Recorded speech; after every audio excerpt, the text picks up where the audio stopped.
All right. Hi, everybody. Welcome back. Episode 2. I'm Jackson. It's your favorite bird who only flops org he deeply cares about, Swan. I'm Sydney, the female minority hire. I'm Shanks. Hello. There we go. EP2 Graham. Great. And our special guests for the episode. Ooh. 2 is either, I'm stealing this joke from Shanks. 2 is either his favorite number or his least favorite number. It's Blaze, everybody. Yeah. Yeah, I'm the professional silver medalist here. It takes a lot of skill. Resume Hi, includes, Paul. throwing my game to a dog and being an active goat. So, if you need any help, I'm here. I got tips. We are back for a whole new episode. We have a whole new cycle to talk about. I was trying to think of a headline for this cycle. Last cycle we had The Sweet Life of Zach and Cody. This cycle, I think it was quite a different story.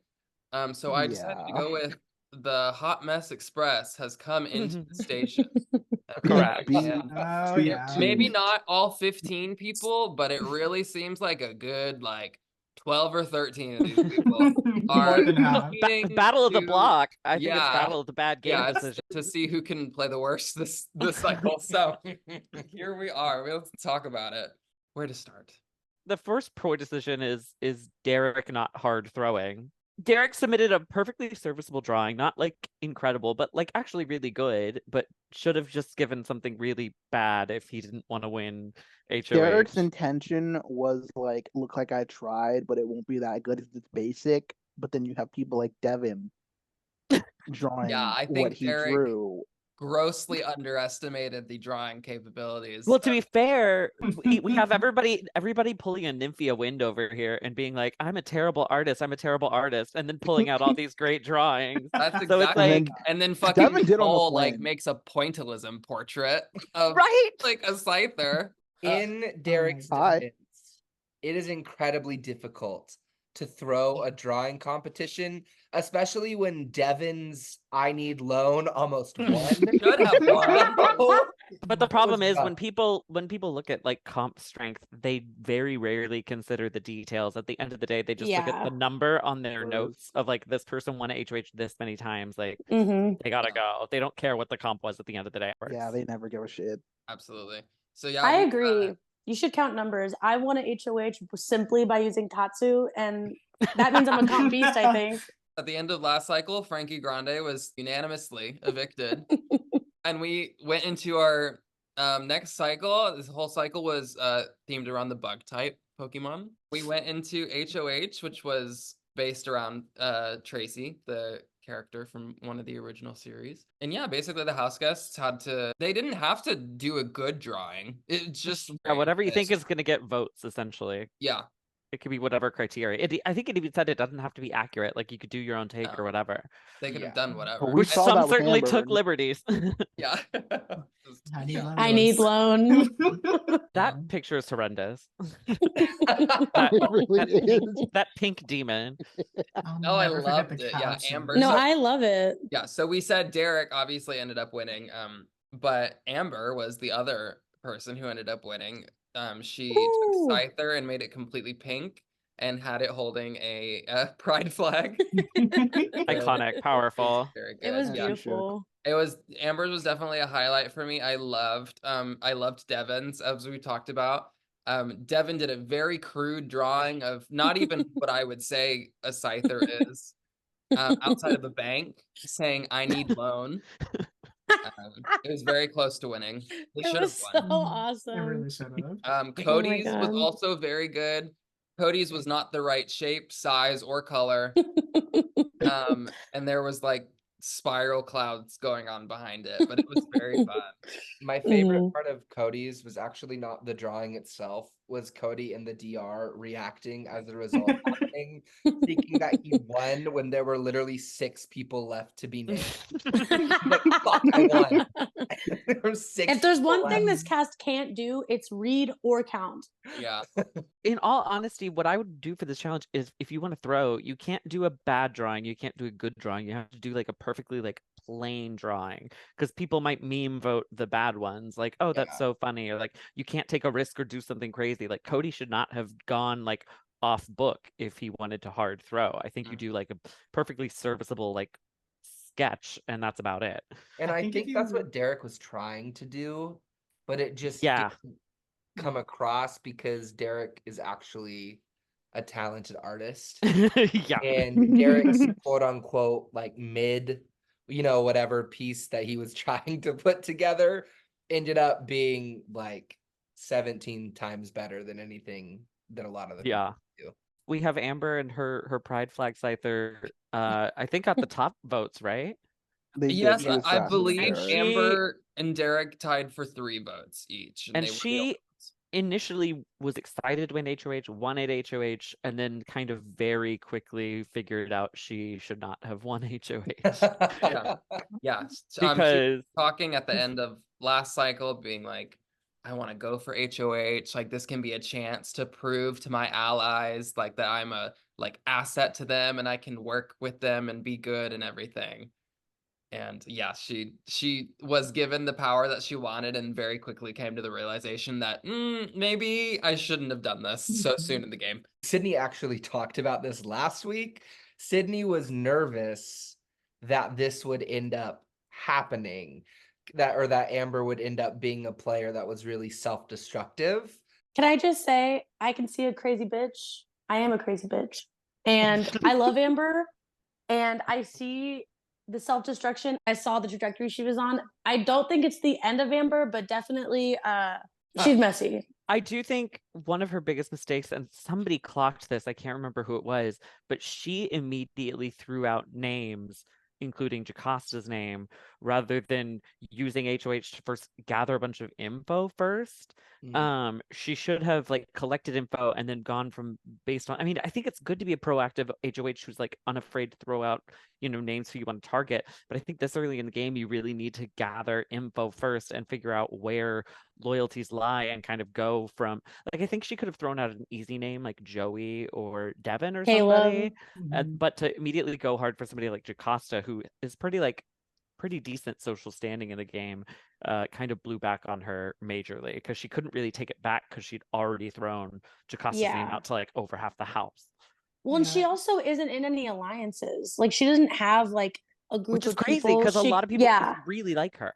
No, it makes no sense. Like, she really should practically be in at least one at this point, but she's just not, even though she is very high in a lot of people's trust rankings. But she didn't have like a group to go to be like, hey, here's 4 people I really like in this alliance, that so I know you can't just go around leaking it or else I'll figure it out and it'll be a problem. Should I go for Jacosta? And then that could have played out so differently if she'd had that. But she didn't have that, and she just immediately was like Jacosta. And it was partly like she underestimated how much people like Jacosta. But then then you've kind of you're in a corner. You have to double down. You can't say it and then take it back because she already knows that you've thrown out her name. So it was just not a good look. And she didn't do any of the stuff that she talked up big game wise. At the end of cycle 1, she was like, I really want to win. I really want to use this HOH to like establish myself and get a lot of alliances. And like Swan was saying, I mean, she won HOH. So that's the time to like start getting info and start getting a group together as the HOH. Because once you're HOH, then you can freely go around and be like, hey, I want an alliance. I like you. And everyone's going to be like, oh my God, let's have an alliance, because everyone wants an alliance with the HOH that week. No one wants to be put on the block. So it was weird to me that that's not what she started with, considering that's like what she said she was going to do, and then she just absolutely didn't do any of it. Yeah, I was gonna say a lot of the same things you did. I think it's a time to get info, and it's not just like, hearing what other people say. It's also being aware of like who's willing to give you that info in the first place. And the early phase of the game is like when all the stuff for the later phase of the game are set.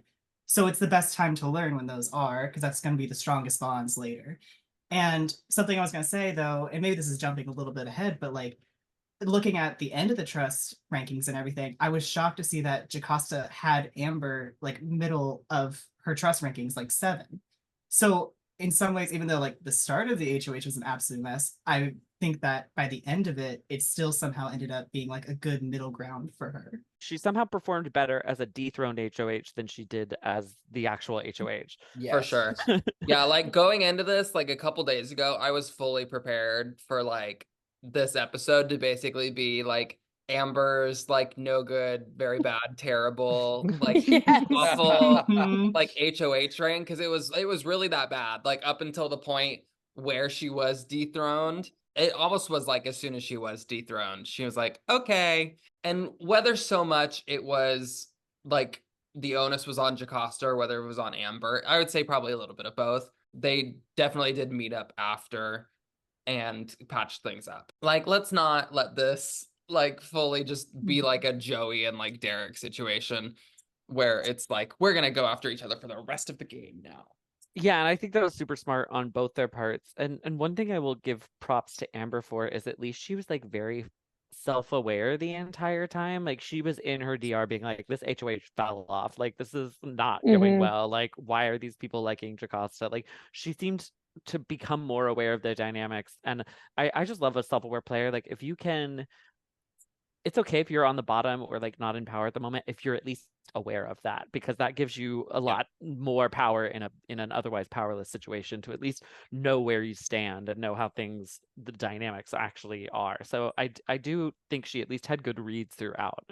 Yeah, the biggest issue I think was not actually like Jocasta with the person she put up, because like we talked about at the end of the cycle, she ended up patching it up. I think the thing that I'm worried about for Amber going forwards, I am worried that because she did this, a lot of players then began to view her as like someone not really trustworthy or reliable. Like both Zach and Cody talked about it, and those are like almost basically our two biggest power players right now. They both even separately mentioned being like, oh, well, she's just playing like for Amber. Like she's being a super selfish person.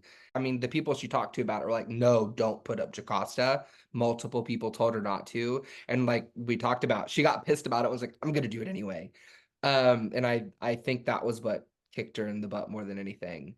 But I don't think that was the biggest problem of the other 11 people attempting to throw their games as much as possible this week. Yeah, she definitely Ah. ended up her failures ended up getting overshadowed, I think, very much to her benefit. Yeah. Her mess ups were early in the cycle, and there was still plenty of time to fuck up games the rest of the cycle. Yep. But honestly, it was kind of like two very stark differences between the HOH reigns this cycle, because Amber's was like a shit show, and she was like, well, I'm just gonna, this is what I want to do. Meanwhile, Derek, well, yes, he did have, well, I nominated these people last cycle. I can just do it again because of the nature of this season and him being dethroned last cycle. He was then able to win this one as well. And it's like Swan said, whether you really get into the semantics of like what the competition was or not, people are still going to see just that stat on paper of like Derek already has 2 HOHs in 2 cycles. He pretty much just went to his alliance that he has with Brittany and Nicole and Cody and was like, hey, so obviously I nominated Joey and Caleb already. I'm not sure what Amber's going to do quite yet, but like those two would probably just be my safest options and best options to do. Obviously, Amber ended up nominating Caleb and she chose to go first, so that was taken off the board. So Derek just had Joey as an option, but Derek very much took the what do you guys think is the best idea, and Paola having not even submitted for HOH and also being kind of a non-factor socially with a lot of people, very quickly came to the consensus that gave Derek his other nominee that he needed. Amber goes in first and decides to nominate Caleb and Jocasta without really even giving, I mean, she sent out the boilerplate like, hey, she's like, hey, Toots, I'm gonna nominate you, bestie. No, So you're sorry. leaving out the most important part. It's AI generated. It's That's ChatGPT. Oh, Wait, no. is it really? I thought that was a joke. Yes, No. yes. It was. It So was. Amber first got ChatGPT to write like a standard one, and then I guess like she must have been like, "Hey, can you make it more like friendly and like hey girl vibes?" Because the next draft that came out was like, "Hey girl, so gotta talk to you about these nominations. This Oh my really, God. but I just don't vibe with you as much as everybody else." Yeah, so she goes to ChatGPT and requests something, and they're like, it gives her a very like robotic response. It's like, I wanted to chat with you about something important. So I've been thinking about, oh, well, we haven't really had a chance to hang out and talk much compared to the others in the house. She comes back with a new draft that is so much better, but so much more deranged because it goes, hey, girly, I got to spill some tea with you. So I've been thinking, and we haven't had as much time to vibe together like I have with the others, you know? And girl, in this crazy game, I gotta make some moves. So here it is. Oh my god. So here it is. I'm gonna nominate you for eviction. It's all game, nothing personal. Promise. Sending you all the luck in the battle of the block, though. Let's chat more if you want. No hard feelings, okay? Love you bunches, Amber. I've seen videos of like people asking RuPaul to explain stuff, and that is what it sounds like. Yeah. Just in a way. Yeah. That. It's like, hey, Diva. Oh my god. That's hilarious. Okay, well, great. Yeah, she sends that to Caleb and Jocasta.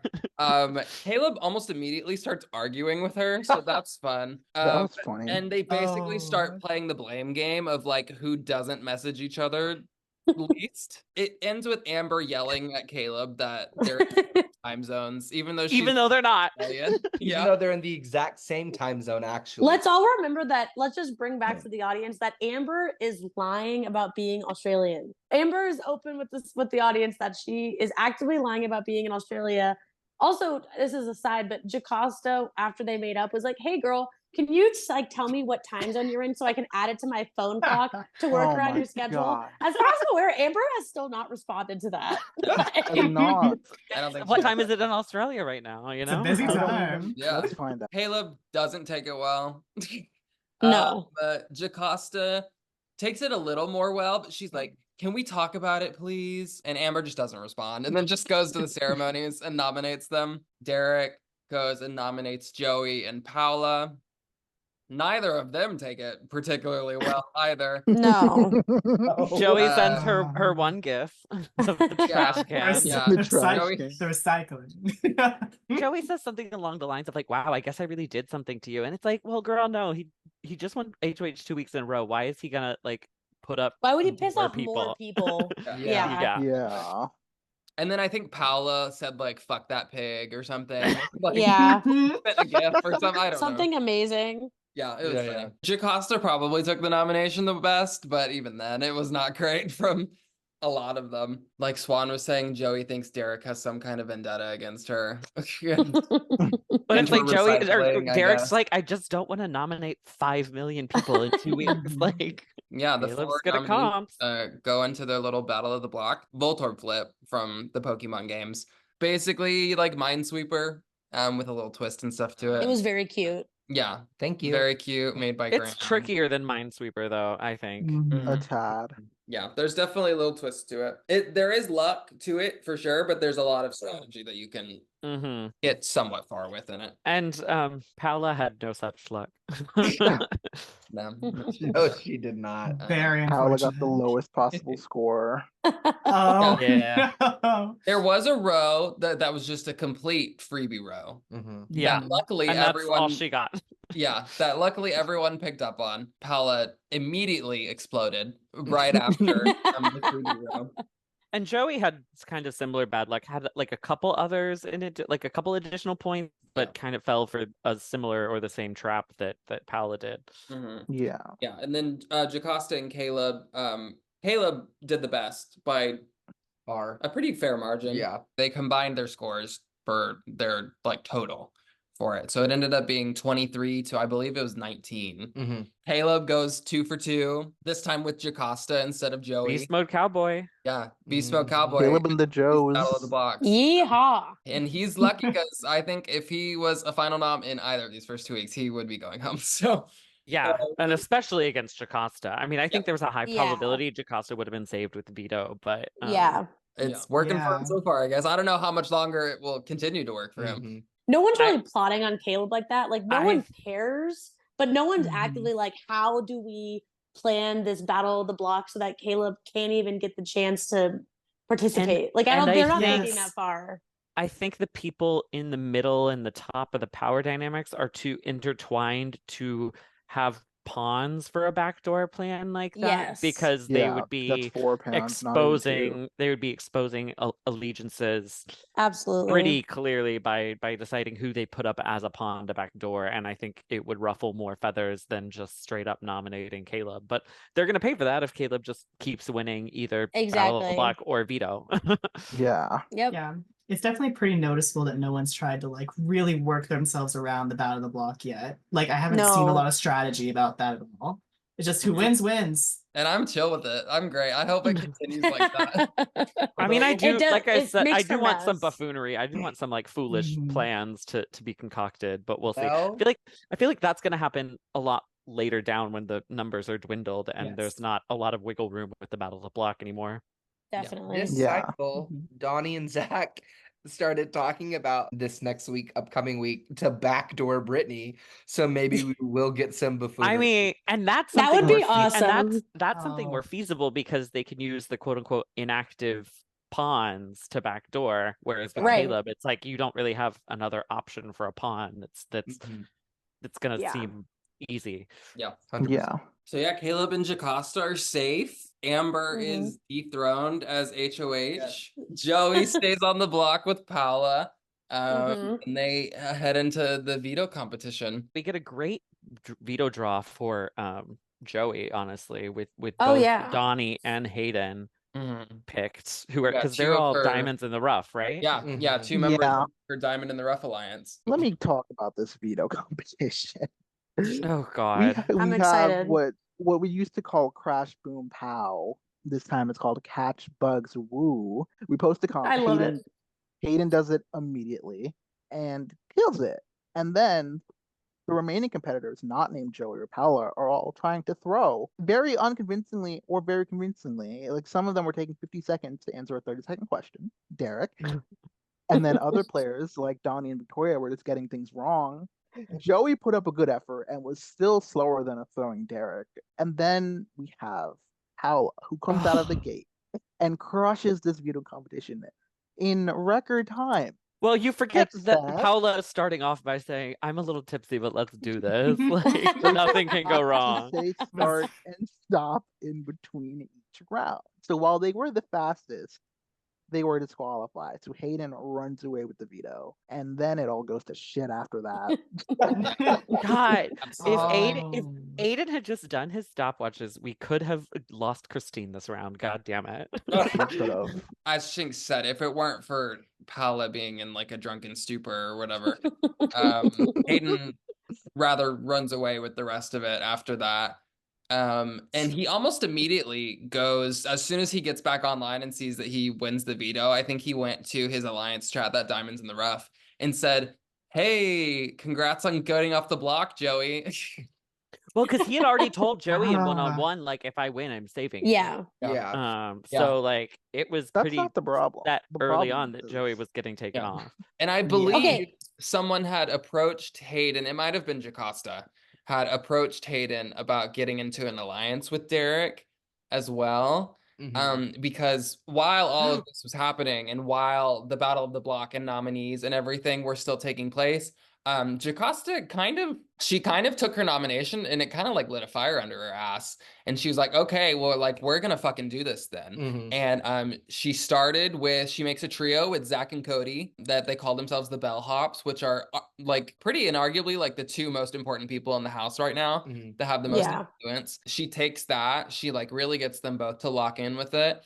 And then she expands off of that three and adds Nicole and Victoria into it. Yeah. And so Jocasta not only gets this trio alliance, she then gets this 5-person alliance built on top of it. They call themselves the Dingus Free Zone. Yeah, her winning the Battle of the Block kind of was even just like a cherry on top of everything. Like she Yeah. was really setting Mhm. herself up super well. She approached Hayden about possibly making an alliance with Derek. And Hayden even said, "Oh, girl, like I'm gonna veto one of his nominees if I win the veto. So like maybe we can get an alliance with him after we do that." It really has yet to go beyond that 5-person alliance. Yeah. Oh, and also all of this to say that Brittany was supposed to be involved in all of this in the first place. Well, Was it well, Zach that actively shut it down? yeah, Or- Jocasta and Cody were like, Yeah. oh yeah, let's get Brittany in this. And Zach pretty much was like, put his foot down and was like, no. nor. Not only is Brittany shut out of a like pretty big alliance at this point, but now she also has people plotting a backdoor against her next cycle. So. Plotting against her, Yeah. which was crazy because I was keeping tabs on that and I was seeing that like Zach had not been happy with Brittany for like a few days. It was like people had already not been meshing with her, but kind of in parallel to what we were talking about earlier, like Brittany did the thing where she won first HOH and used that to like build connections, form alliances. Like I think that's a big reason why she has not already been on the block or been targeted, because I think she used her first HOH pretty well. It didn't go Agree. entirely smoothly, Mhm. but she did the exact thing you're supposed to do when you win HOH in the first few cycles, is like use it as leverage to like make allies, get people to come to you, get people to feel like they need to form alliances with you because you have the power. But people already haven't been meshing with the personality. But I came on because Zach was like, I went into Zach's DR or one of his one-on-ones and he was like, yeah, let's fucking backdoor Brittany. I was like, whoa.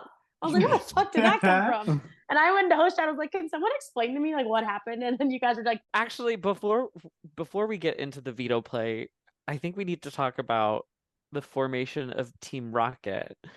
yeah. Of course. So, because after the Battle of the Block results, Zach gets told that he is the final member of Team Rocket, and the three of them get their like activation challenge, which is they're each given silly Pokemon phrases that they have to say in the house chat and find each other via finding the other phrases in house chat, which was I forgot supposed to be about like this. it's quirky and a little challenging, but like silly fun. Zach just immediately posts a screen cap of like the quote from the game, just like randomly, and is like, you know what I love? This screen cap from Pokemon. And Like no one Yeah, had he was been like- talking in house chat. No one was there. He No. just shows up, posts that. It's like, this is so relatable. Nope, no Like- patience, no patience, no subtlety. No forethought. Immediately. And Immediately. meanwhile, we have Victoria. Oh. Victoria going to people's one-on-ones, which it was explicitly stated they had to do this in house chat, and she's instead going to people's one-on-ones, multiple one-on-ones, and saying her phrase.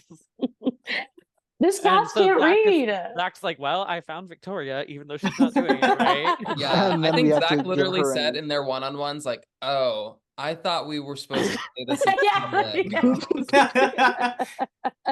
And then And we have then- to and then- change and then- this. Yeah, we have to change yeah. Victoria's phrase, and Victoria gets an even worse one. And one of my favorite things from this cycle is the subs leak screenshot of the phrase, and Zach going, "Oh fuck, she's toast." Yeah. Nicole Phrase. just like, I feel so sorry for whoever has that phrase. And Oh, so wow. what does Victoria do? She just finds a random way to post the exact screen cap of the quote in the house chat, and this is when Nicole starts spiraling, because she's Yeah. like, how did I get like picked with the two most least subtle people on the fucking thing? And she's like, And- everyone's and then- gonna and know she this keeps is Team Rocket, Yeah. blah, blah, blah, blah. Meanwhile, nobody cares or like No one is gives a even thinking fuck. about it. No one Nobody. forgot it no one existed. cares at all. And so after complaining about their lack of subtlety, what does she do? Well, she posts a screen cap of what's seen in Pokemon from her quote. And She did it puts a little in the house differently, at chat. least. She did Yeah, it a at little least a bit little different. She's like, but differently. okay, not you like simping for Nicole. We get it. Okay, literally, I was about Here to we dab at go. her. Here we Yeah. I was fucking gonna go. I But was then what gonna does say, and then what does she do after that? She fucking spirals and is like, I can't believe I was so unsubtle. We're the only three people who posted images in the house chat. They're gonna figure it out. DDD. So she goes back and deletes it, yeah. which is And I'm even like, if weirder. anyone paid attention to the pictures, they would It's notice just- it's gone. And now But you're making a thing. not a soul has mentioned Team No Rocket. one No, cares. no one cares. So Not at this point, no. At this point in the season, at this point in like the cycle, no, we do get a Team Yeah. Rocket mention later in the cycle. Down the line. yes, From a 'Cause they're very gonna get their- which I'm unexpected- sure we'll get to. So let's get to the veto play then. Yeah. Yeah. Oh, one other thing that did Uh. suck about the veto for Derek is Derek, despite throwing, got second, which again. People So are he's already now- like, He is now just either not good at one- trying to throw comms. Yeah, he's now either won or been in the top 2 for all 3 competitions that he's participated. yeah. Not a good look. Yeah. Hayden tells Joey, I'm gonna play the veto on you. Mhm. Does he really talk to many other people? Like he talked to He Brittany a talks to little bit? Brittany. He's Yeah. like, No, yeah, I'm gonna he do talked it. about it the most in depth with Brittany, which is again, this is jumping ahead, but that's why the whole thing later, Yeah. where him and Brittany and Zach will get into it, because from Hayden's perspective, he's like, that's the one person I actually talked it through with, and she didn't push back at all against it, really. But to She- Brittany's defense, she did portray it correctly, where it's like Hayden was more just kind of like, yes, I'm gonna use it on Joey. What do you think? Not for like, sure, yeah. hey, I'm thinking about using it on Joey. Do we think there's benefits, pros and cons to using it on Joey? No, it was just like, I'm gonna use it on Joey. Right. Ha. Yeah. And I will say, and I mean, we might all have different opinions, and we can get into this in this discussion, but I overall am going to say right now, I think Hayden was like 80% right. I think Hayden didn't play it perfectly well, and I think that Hayden could have gone about it differently. But at the end of the day, it's cycle 2. He won POV. He's allowed to use it. End of story. I agree. period. I have different opinions. Thank you. See, look, I typically don't play as bold as that. I'm someone that likes to, shift under the radar a little more. And to me, I think using veto this early is more harmful than it is good. Because I think I said it earlier, but this is the time that relationships really are like connected and strong. So showing any of your cards as what connections you're showing, I think is potentially dangerous. And like one way that this was kind of wrong, first off, the overall thing is I don't think Joey goes home. There's no shot against No, he Paula. doesn't. So it was No. first off not even necessary. But then second off, it kind of immediately connected Hayden and Joey as a possible duo. And while it may not be something that's a problem now, it is certainly a problem later if the game narrows down enough. Because we've seen multiple times that when someone's pinned as a duo, it becomes a huge problem. Like when I was playing last season, I had kind of like 2 situations going with like Pikmin, Isabel, BWD was also in there.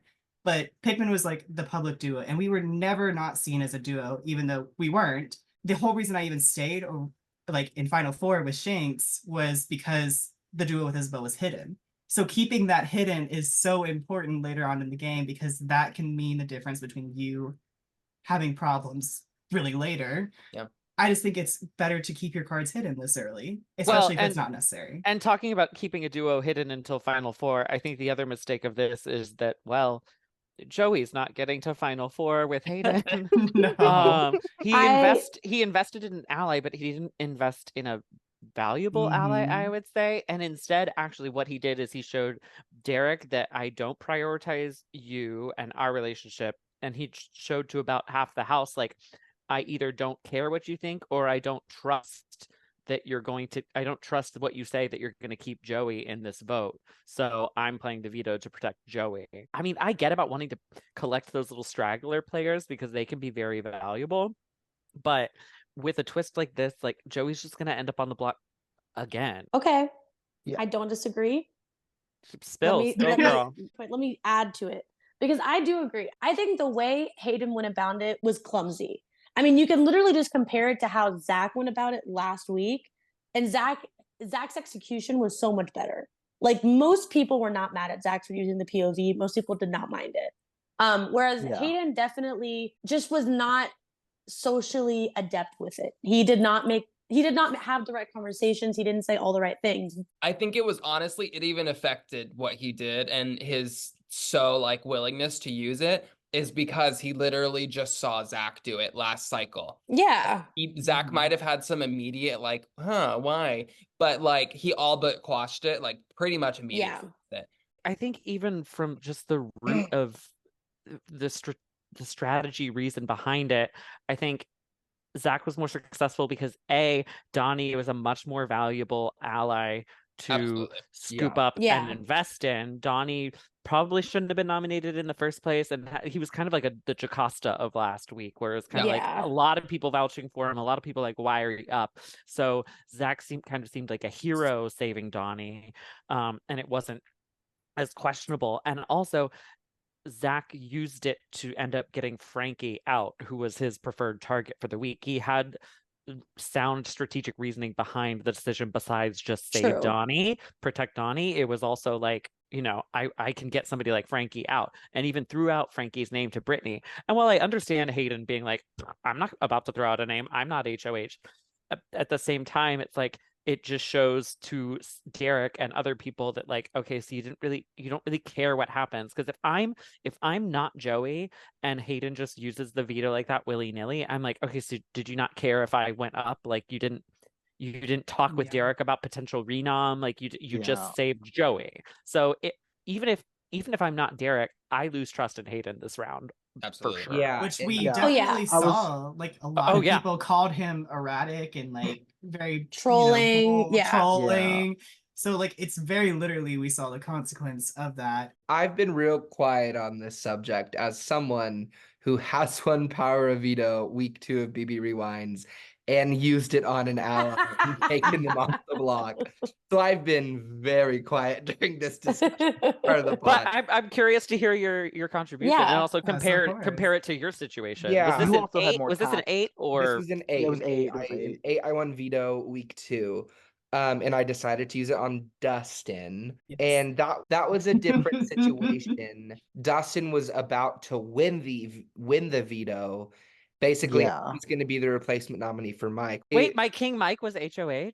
Mike, Yes, Mike Dubs was yeah. Do you HOH. not remember when the Legend. Mike Maggots rose Mike's up? Maggots Like, forever. Mike's Maggots! Mike's Maggots. I used veto on I grabbed the veto and used it on Dustin because like Sydney was talking about earlier, Jamaica was my true #1 ally. So I wanted to use it on Dustin, one, because it kept me from being a renom, and also it got one of my allies safe, and then also people started pinning Dustin and I as a duo. It was really interesting to see the difference of like we said, like Zach, for instance, or like in my experience using it as a strategic tool. And I don't feel, especially if you're going to be bold enough, like Blaze talked about earlier, if you're going to be bold enough to actually use like the veto very, very early on in the cycle, you need to have very specific strategic reason for using it. I do agree with Sydney that I think Hayden was well within his rights to use it this week.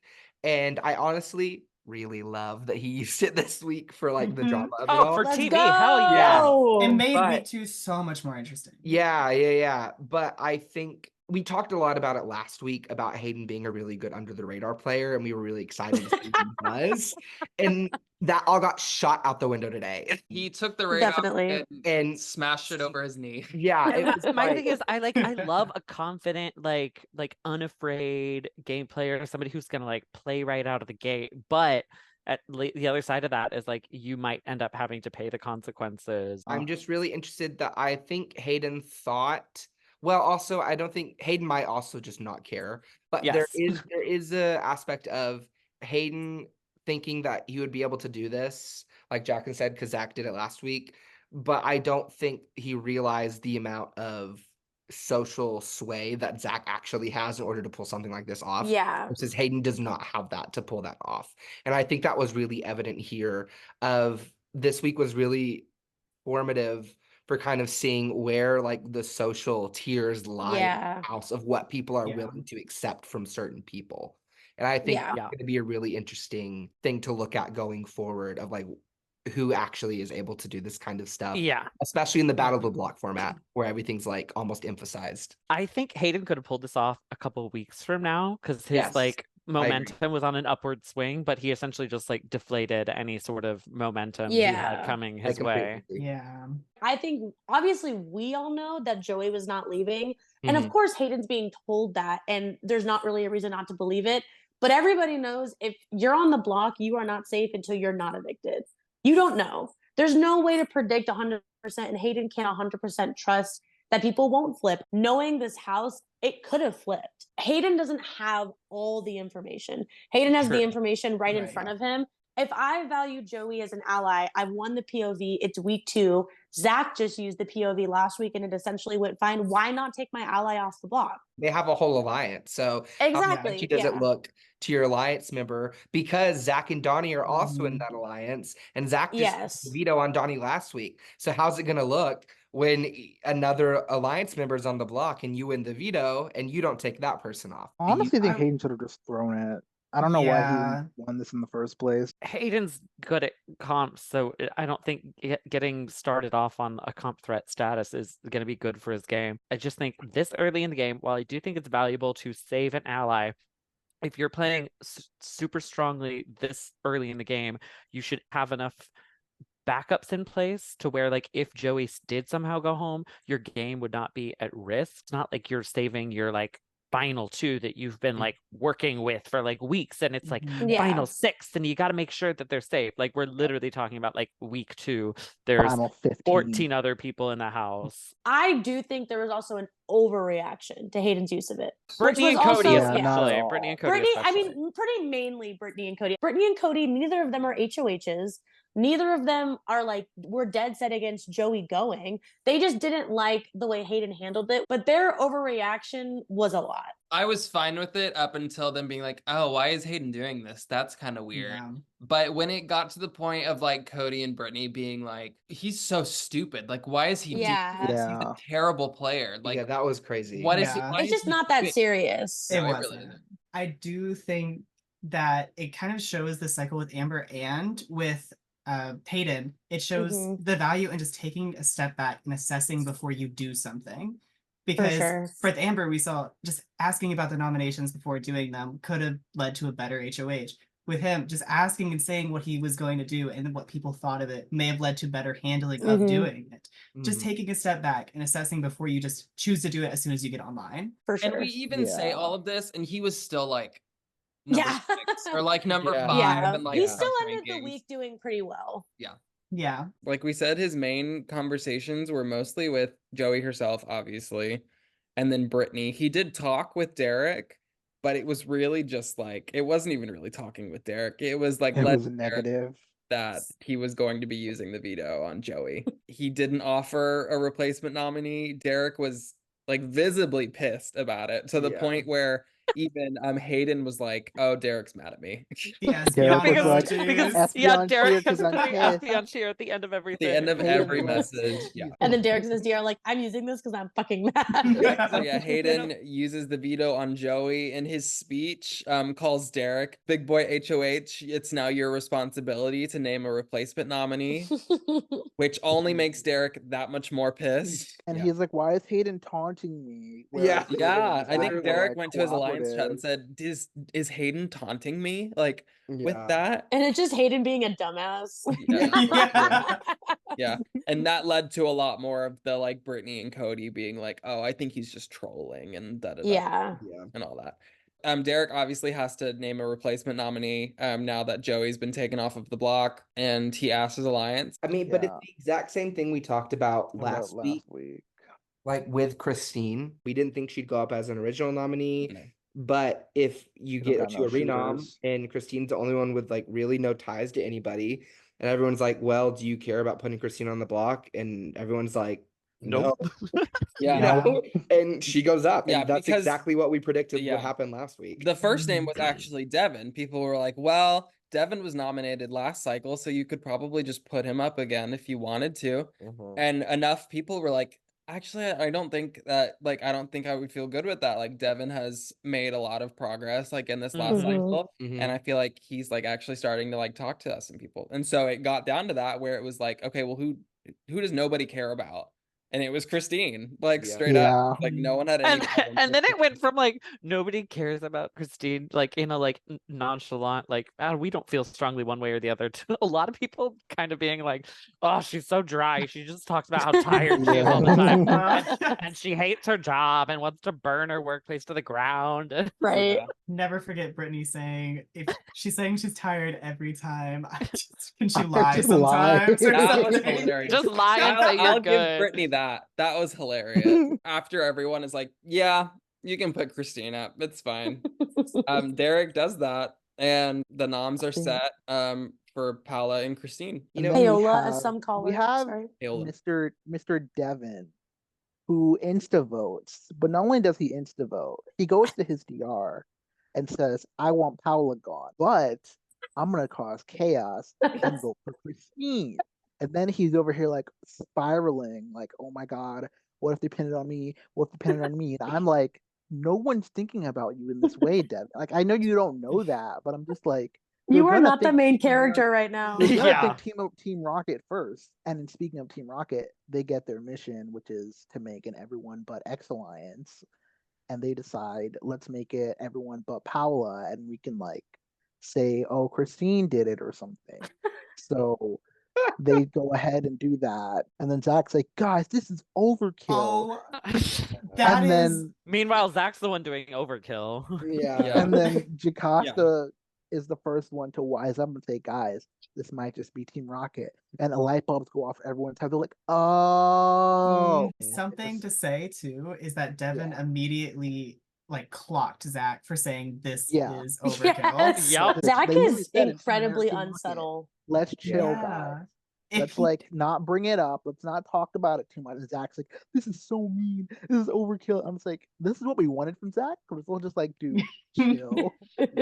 Yeah. Literally, the most anybody should have done from Team Rocket is like a guys, what the fuck, like, you know, or, Yeah. like, Huh? Yeah. Like, what's this? And then go about your business. and I get they had to like kind of start some conversations one-on-one in order to get like a blame train going, but the original plan was to blame on Christine, but then with Hayden acting erratically, Nicole started to throw a little bit of the blame onto Hayden, being like, oh yeah, he's been acting so weird, and especially she used the people clocking it as a Team Rocket task to her advantage, because she was like, that would explain why he used the veto, like maybe that was a task too, like she used it to her Nicole is advantage. awesome. So Nicole basically, she does it, doesn't tell them she did it.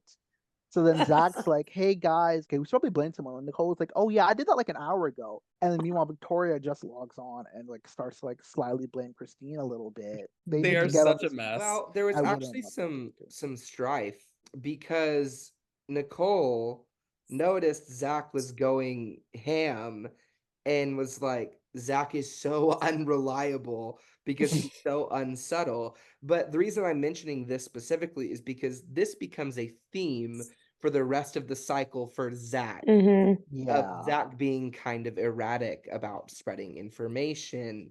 Yeah. Because then we get We can to get into this now.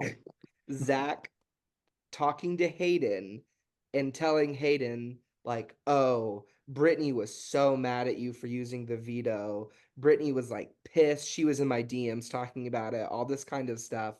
And Hayden was like, that's funny because Brittany was like the one person I talked to that Literally. actually was supportive of me using the veto. And so then Brittany and Zach and Hayden get in this little like trio of drama. Because Hayden goes right back to Brittany and is like, Yes. I hear you're mad at me. And Zach's like, what the Yeah. fuck? And then Yeah. Brittany's like, I was. And Hayden's Hayden's like, like, what the fuck? Hayden for a sec even believed Brittany, or Zach is being shady. And then Brittany's like, yeah. no, I did say half of that. And Zach Yeah. now Hayden Yeah. Hayden runs back to Zach like, okay, you were right. But now Zach has lost faith in Hayden. Brittany has already told the Nicole, Cody, Derek alliance that she's like, oh, Hayden and Zach, they're going to flow information together. Well, now they have Zach linked to Donnie and Hayden's linked to Joey. And now Hayden and Zach are being linked together. That alliance could get clocked fairly easily. Paola to me, decides after essentially just playing dead for the entire cycle to within the last like 6 or 5 hours. The only reason that the votes have not been finalized and her evicted is because Caleb is God knows fuck where. Caleb Oh, is like on his deathbed or Oh, something. right. Yeah. Oh, right. To the Right. doctor. Well, really, Paola should have been gone hours ago. But Paola, like, I'm going to make an alliance, like a last ditch alliance with people who I think I can sway their votes.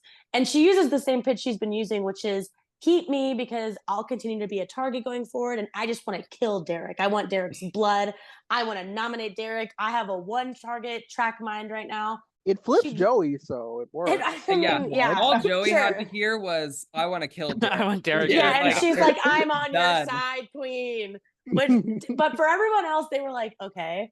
I think Jocasta Well- said, like, we will think about it or something like Yes. that. She did, but one interesting thing about this, which kind of ties into Jocasta, how much she had a hand in this episode, Paula made that alliance because of Jocasta. Because, That is true. Because Paula was campaigning to Jocasta, and Jocasta, one of the few people in the house who was like, I actually like think Christine going is better for my game than Paola, but I Yeah. can't really do anything because Paola's not doing anything. Yeah. Yeah. Jocasta tells her, like, I'm only one person. I would love to consider keeping you, but I can't do that without Yeah. a unified effort, and I can't really stick out my neck for you because you haven't really been here and been active. So if you Right. want to try and make something happen, make a group chat, make a pitch, and see if it gets people talking.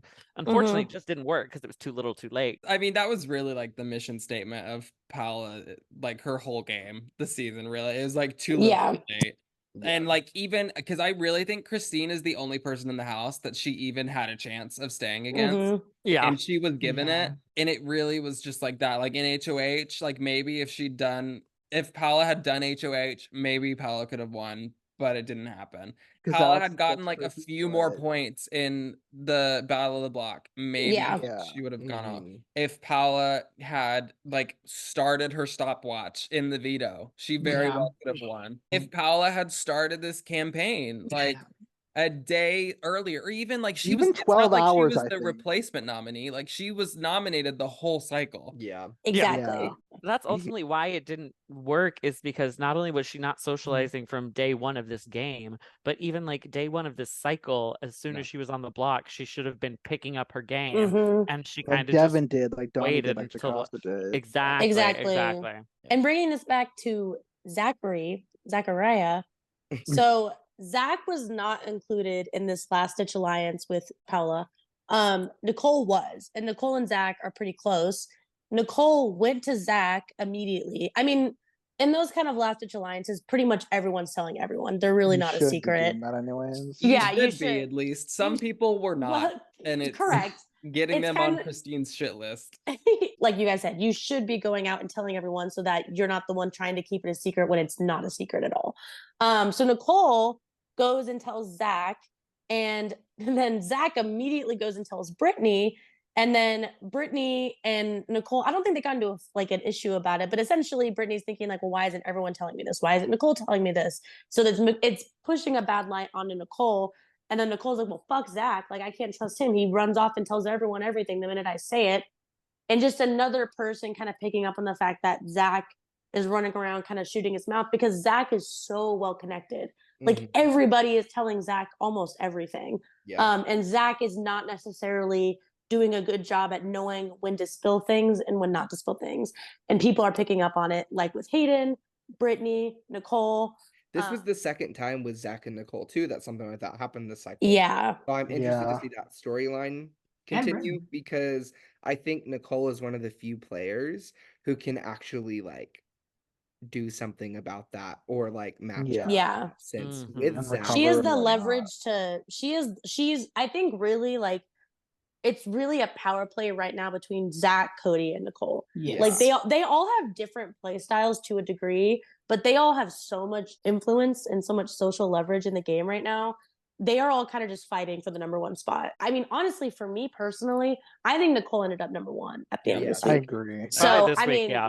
Yeah. And the only reason Nicole's Yeah. number one this week is because she's the one person out of the three of them that thought before she spoke. Yes. Exactly. Zach and Cody basically spent the entire cycle like clocking little things about each other and like Yes. connections and like information getting out and everything. So in my mind, yeah, it was kind of like evening out between them with every Yeah. little thing. And Whereas no one's on Nicole like that. No. Nobody, I don't think, has clocked her social positioning in the game yet. that kind of was a lot of the cycle. Paola gets evicted. Yeah, it gets 9-3. down to the Yeah. vote. Rest and in peace, DJ Paola, Falcon. yeah, gets evicted 9-3. It's Yep. more votes to evict Christine than I think a lot of people expected. Yeah. Yeah. Devin's hinky. Caleb just randomly went rogue, and Joey was like, you know what? Yeah, fuck Derek. Yeah. Exactly. Exactly. So Christine wasn't really present to begin with, but she No. gets told about this Paola last ditch alliance. She gets told specifically by like Hayden and Zach and Nicole, and is questioning the fact of why like other people aren't telling her when it seems to be such like open information. That was genuinely like the only really thing of note that happened with Christine this cycle. Yeah. Yeah. But to her defense, I would be clocking who's telling me this info and who's No, not. yeah. Too, Yeah. you know? Yeah, absolutely. It's a huge red flag for me if that exists and somebody's not telling me. Because like we discussed earlier, you instantly leak something like that. An alliance chat that's not serious, you tell every single person in the fucking house that's not in it. Yeah. Because you do not, because there's no way that's not getting leaked. Like, so you might as well get ahead of it. Yeah. So yeah, DJ Palaszczuk checks Or went out. Of Big Same Brother place as the real show. joined 16. 15. Same love planet that. as actual Pala, so that's fun, I guess. More votes Aiden- to keep her. Snaps for DJ Pow Pow, everybody. Ugh, poor went out. Cal Toru. So yeah, I think we can move in. We touched on a lot of people already just because there's a lot going on. Yeah. But Amber, we we can go got by if we Brittany. missed anything with anybody. I was gonna say the one person that we like, I feel like we've at least talked tangentially about almost everybody who had a major presence in this cycle. Like we didn't really touch on Donnie, but he didn't really do anything this cycle. Oh yeah. But I would say Devin, who didn't touch the block with a total of 5 nominees when he like was considered so easy last week and really wasn't even considered an option, and like as soon as he got proposed as renom, like multiple people were not vibing with it. So props to Devin for like massive improvement on his social position 100%. In a cycle where many people are starting a downswing. Devin is on the upswing. And I was gonna say, and in fact, Yeah. that could come to his benefit with all these people like kind of being looked at as like major problems or like misplaying or whatever. Nobody's gonna look to, no longer inactive Devin. He's not really a threat, but he's not really like bottom of the barrel anymore. So Devin can slide by. Yeah, I think really the only other person that was like kind of in the background that wasn't super forefront was Victoria. She did well though. I mean, Yeah. like Victoria is kind of just in a good place, has alliances going, has strong connections, but she's also just not making waves. She's not like, she's a likable presence. Like I really enjoy her, but she's not like a huge presence. Like with all these characters on this cast, My favorite Victoria moment of the episode though is in her confessional. We're week 2, we're final 15, and she's like, so here's my plan as to how I can throw a final HOH and make it to final 2 and win. And she's acting all ditzy to sweetheart. everybody. Sweetheart. Oh yeah, that was the other funny Victoria like, hey, moment. I'm gonna vote to keep you, and Joey's like, I'm off the block. She's like, oh, I'm so sorry. Yeah, that was my personal favorite Victoria moment. I'm glad she knew the right people to play that persona too, because she literally said, I almost did that to Jocasta too, but she was like, but I can't have Jocasta thinking I'm an unreliable ally. I was like, okay, that's a good read. At least she's like playing ditzy to the right people. She hasn't needed to even like really do stuff. So why throw it out there and just make it I will say I could see her nominated in the next couple weeks, but I think she would survive. Unless it's getting into like the people that are at the cores of these like big alliances are nominated next to her. I would be shocked if she goes. She's in that mid-tier where people value her, but she's not the most valuable person to any of like the strongest players. But I do think like, again, there's a lot of potential for her to become that, like depending on, if she wins HOH or if like someone really big leaves and there kind of is a hole for an ally there. Like I think there's a lot of flexibility there. People kind of feel on like 2 different ends of Victoria, just looking at like the trust rankings. Like she has some people that are very strongly in her corner. I'm seeing like a 3, but there's other people that are like 10 and 11 for her. Cool. I think that hit on just about everybody. So I think we move on to our MVP points. Does anyone feel particularly strong and wants to start out with their MVP? Yes, let me get this out of the way quickly so you guys all shut up when I say that Nicole's my MVP of the episode.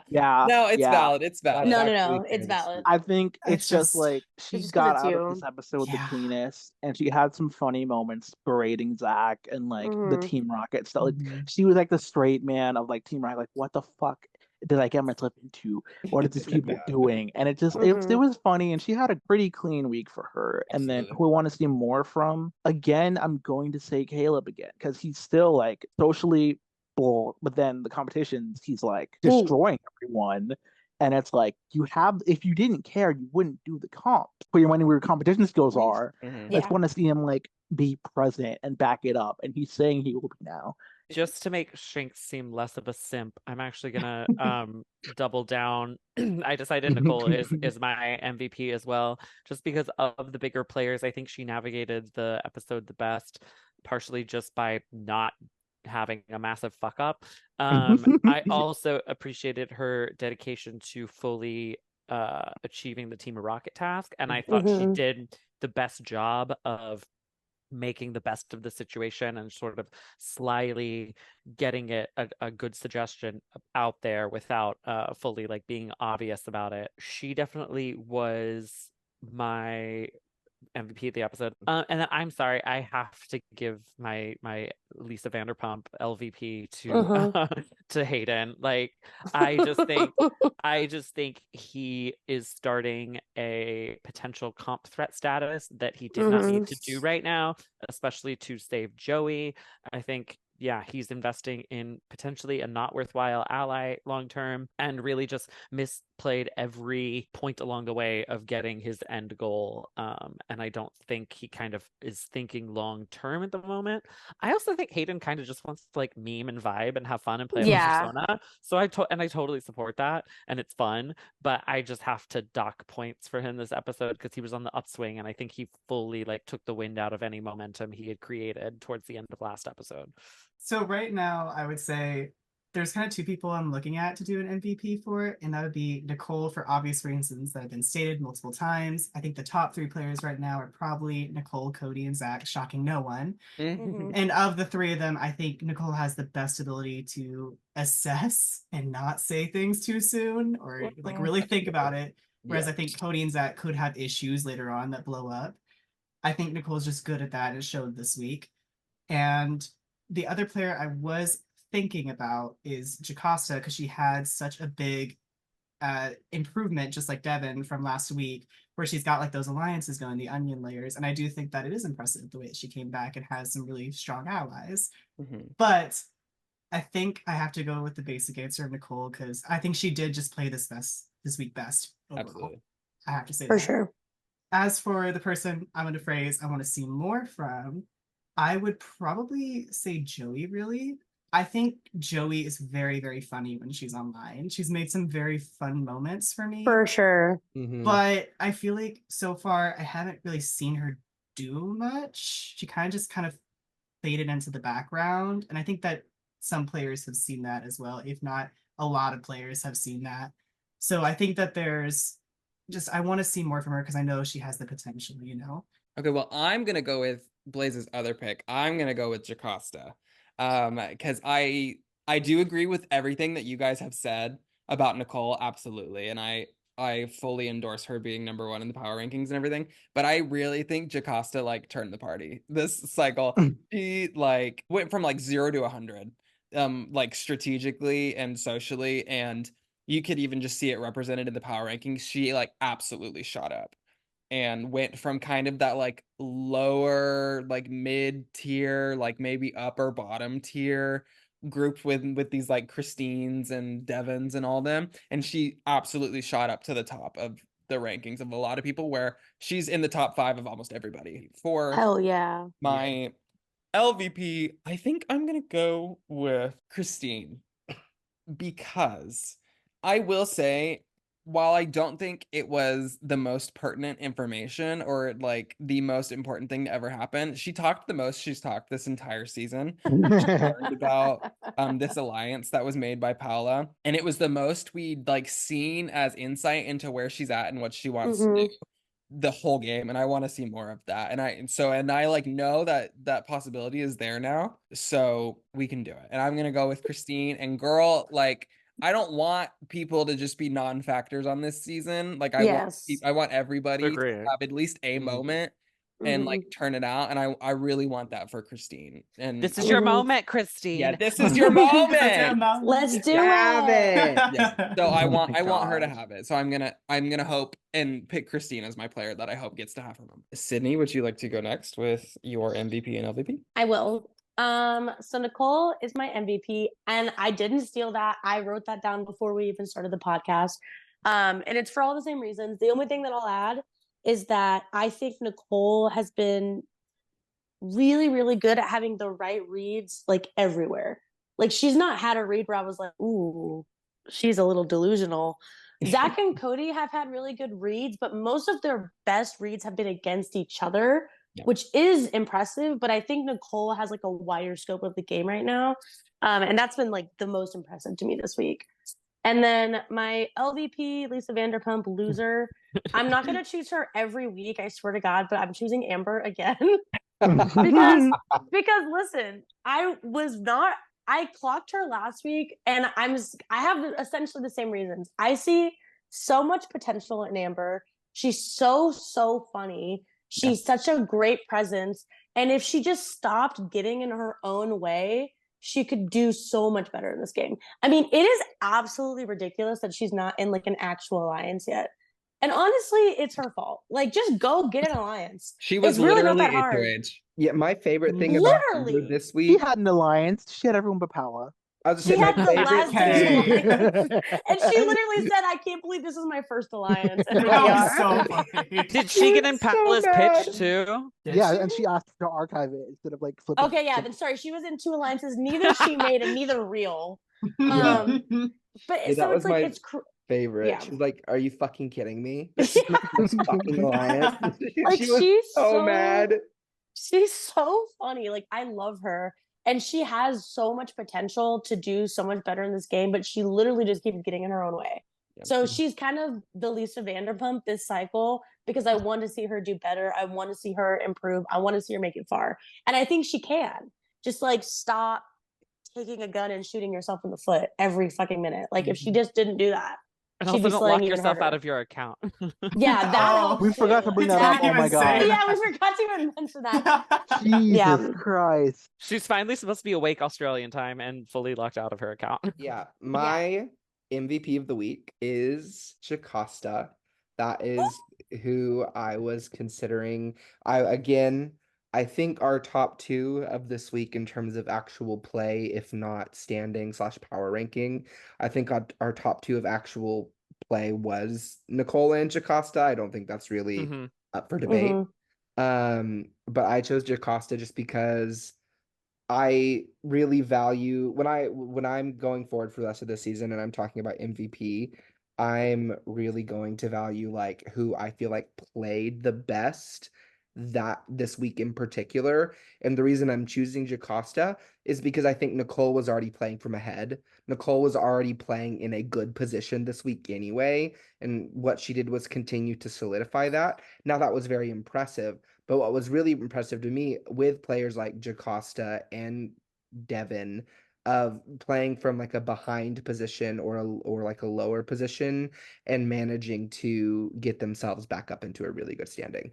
So I thought Jocasta's gameplay was very, very good. I thought it was super sound. I thought she really kicked it into high gear. She ate it up. So my MVP is Jocasta. My Lisa Vanderpump of the week is actually Victoria. Now, because when I think about this category, I think of it more of like who I would like to see more from. And just like we barely like talked about her in this episode because she was so kind of removed from everything.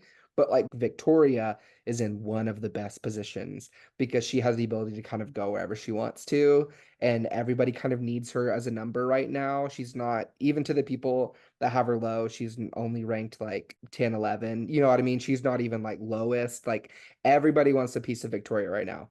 And I think if she can up her level, up her game, and really dig into a lot of those like power players, I think she could really, really like make a huge wave in the game. And I really want to see that. Now, Sydney, take it away with your trainer of the episode. Well, this probably won't be a surprise. We've already talked about it, so I'm just going to give like basic breakdown points of everything you guys said. But trainer of the week is Jocasta, my queen. Everything Graham just said, everything that everybody said this entire episode, it was a breakout week for her. She's really turned her game around. She's turned the corner totally.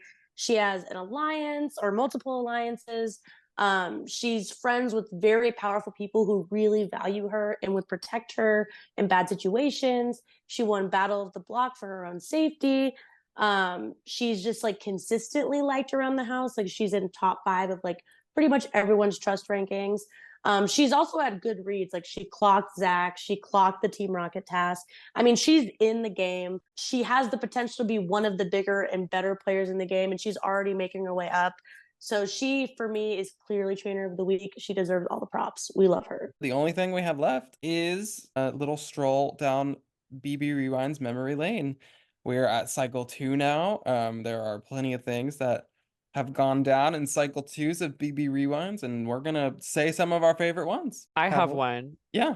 Besides the obvious Shinx being nominated by America week 2 of Second Chances. Okay, I wasn't even gonna. for okay. playing as Shinx and the Spec Lounge being mad at him about it. No, And then I hands- crushed the veto. Thank you very much. I have to go with truly, honestly, one of the most iconic things to ever happen in Big Brother Rewinds. I am honored to have been a part of it tangentially. Let's give it up for the season 11 cycle 2 boot of real life Ronnie playing as Ronnie. Oh, it's gonna be mine. Oh, good. Yes. I mean, yes. I played the season, so That's true. But I'll give it to you. I played was with gonna- IRL Ronnie. What a cool moment. Like literally Yeah. getting one of the real life Big Who Brother was that players. HOH? Let me look It at was Real Casey. It was, And that's why he it was kind of had a bit Casey, of a and that's why he breakdown. had the breakdown. Yeah, Ronnie Ronnie That's had beef funny. with real life Casey, Yeah. and getting put up by fake Casey was like, oh my god, because he's like, I worked so hard to mend my relationship with real Casey after the season. It was Casey kind of died. rough, but just him It being was- on the cast and playing as himself in the first place was So iconic. iconic. Will So forever be powerful. iconic. I'll never forget the Spec Lounge reaction to it. It was They were like, such a we're gag. joking. Yeah. And I was like, no, we're dead ass. And every God. time I go to update the Rewinds history graphic that we have, and I just have Ronnie on it with no like identity or Ronnie. whatever, it always makes me smile. It always reminds me. Yeah. So that's a absolutely great picks one. Okay, I was gonna say my pick is the first ever cycle 2 of season 2, where we got the birth of Nucleo the MILF Hunter, where he took out his beef from Cheryl in week 1 and Oh took her my out of the God. game on his first HOH of, I believe, 12 now, if not 10, one of those numbers. I think it's 10. Jesus. First HOH of 10 in his career. Yeah. He was the MILF Slayer, and he took out Cheryl. Oh And my that was the God. birth of Krista the MILF Slayer. And So that's fucking iconic. a legacy Really in and good of history. itself. I don't want to be like self-centered and always do 6 or 7, No, but I you was go. thinking of, but for 6 and 7, in 6, yeah, Jeevan won like the only head of household he's ever won, question mark, Yeah. for no fucking Not reason. exclamation point. That's not a question. Yeah, Facts. Exclamation point. And then we talked about it like in the last podcast, but Jennifer won cycle 1, put up her own partner Cappy leaves. Jeevan wins cycle 2, puts Jennifer up, Jennifer leaves. Yeah. What an Come art. about moment. Yeah. And Jeevan did it of all fucking people. Like what the fuck? When he Like, shoots, what he the don't fuck? miss. when Period. Jeevan gets the chance to shoot, which was one time with one bullet in one cycle of BBR, he shot. And this is like this is way smaller, but it does still make me laugh. So like in 7, I was super close with Lil Nas X, Ollie. And I love Ollie. I love Ollie. Me and Ollie were super close, and I was like really close. Him, me, and Julia had made an alliance like very early on, and I was telling Ollie like, "Hey, like you're not really talking to people. Like you probably should talk to people. I'm hearing your name." This was cycle 2, so Ollie does nothing different. Him and I are just being dumbasses, and then he goes on the block, doesn't win POV, is final nominee, and it's like pretty sure he's gonna leave. Yeah, And so actually- hi. I was the HOH and the veto holder for that cycle. Yes. Yeah. Fine. And you know what? You were valid. Like Ollie was not Ollie for me was giving everything, but Ollie for everyone else was giving nothing. So I'm telling Ollie like in the game, like, hey, like I'm trying to get votes for you because it's looking bad. Like it is like good. He's leaving. Like there's nothing we can do. And then later when I went back and read his DR, in his DR during that cycle where he was evicted, he's like, Lori's kind of annoying me. They have such defeatist attitudes, but like I need her vote. So like hashtag I love Lori. Yeah, I guess I'll go It was next because that awesome. was literally me. But Yeah. I was either I was thinking about talking about that. That's not gonna be the one that I select, but I will touch on that. Yes, I had For sure. because I remember so vividly my first season I played as Karen Ganchi on season 5, and I had a sweep Mhm. week the very first week. So I was the very first HOH and the very first veto holder. And then come on to All Stars, and week 2 I swept that week. And I remember going to my submissions and being like, why is this happening? I was like, I'm gonna get targeted for being a threat. I was like, this only happens in this godforsaken org. I never win competitions anywhere else. So that was a funny moment that I wanted to touch on. But I want to talk about BBR 12. The show that it was. Cycle 2 of BBR 12 featured the only pre-jury eviction that took place swiftly after Enzo was ejected and Kristen quit. Reagan won HOH, nominated largely inactive player Monet and Lane, who wasn't like crazy active but was fine.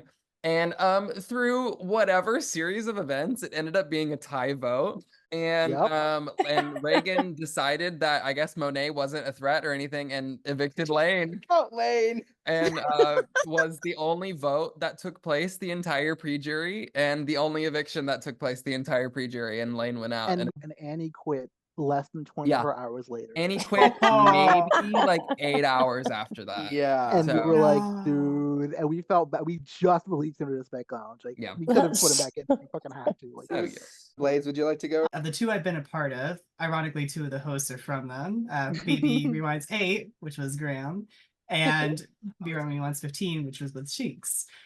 I will never forgive him for that. And the one I can talk about more is the most recent season. All I remember was I was at a convention that entire week, pretty much. And I just had to see the tidbits of drama unfolding with like Pablo and Clementine, like in the like a ceremony thing where Pablo tried to call Clementine out and like all of us for like getting rid of an active player or something like that.